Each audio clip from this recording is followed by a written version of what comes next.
The Nigerian Air Force presents to you the first Nigerian Air Force female helicopter pilot. I'm flying off Tolulope Arotile.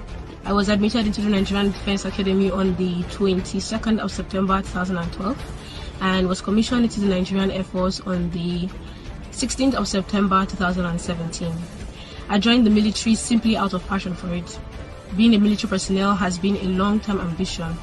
The courage and what they stand for is simply exceptional.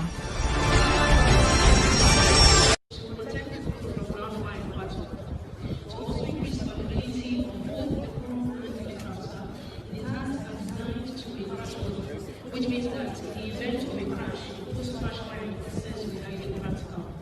We also have auxiliary tanks installed, which gives us an extended endurance of 3 hours 20 minutes and an additional range of 110 kilometers.